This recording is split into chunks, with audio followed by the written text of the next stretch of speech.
মানে কি ঘটছিল এখানে একটু বিস্তারিত একটু বলতেন। আমরা আমাদের একজন ধনাঢ্য ব্যক্তি ওই বাসন্ডা ইউনিয়নের নবী আমাদেরকে দাওয়াত দিয়েছে। তো আমার সাথে অনেক লোক গেছে, ওরা বিরাট আয়োজন, প্রায় 15,000 লোকের আয়োজন করছে। আমরা প্রায় 1,500 থেকে 2,000 লোক আমাদের সাথে গেছে গাড়ি এবং সুন্দর বহরে।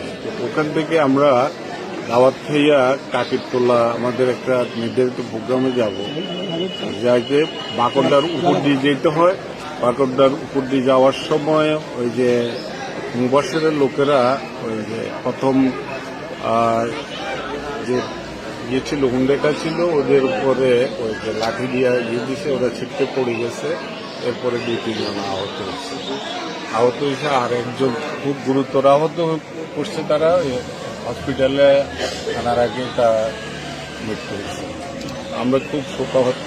আমাদের একটা নিবেদিত কবি ছিল, তার ইচ্ছা, তার মেয়ে, তার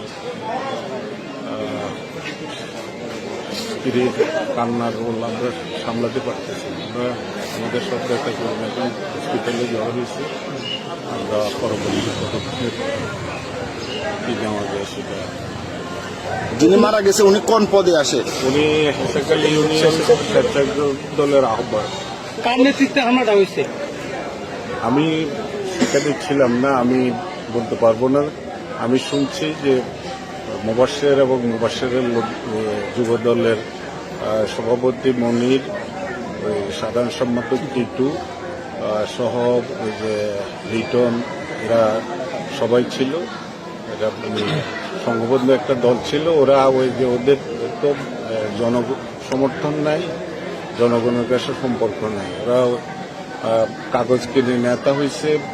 জেলা ওদেরকে একটা কমিটি দিছে, এই কমিটি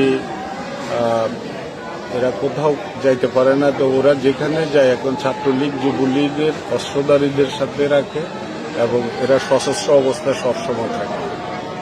তো আমরা ন্যায় বিচারের জন্য আমরা ব্যবস্থা নেব এবং এই ঘটনার সাথে যারা জড়িত আমরা তাদের দৃষ্টান্তমূলক শাস্তি যেন হয় সে ব্যবস্থা জন্য আমরা ওসি বলেছি। আর এখানে যে ফর্মালিটিজ আছে, এখন ওসি সাহেব আসছেন এখানে।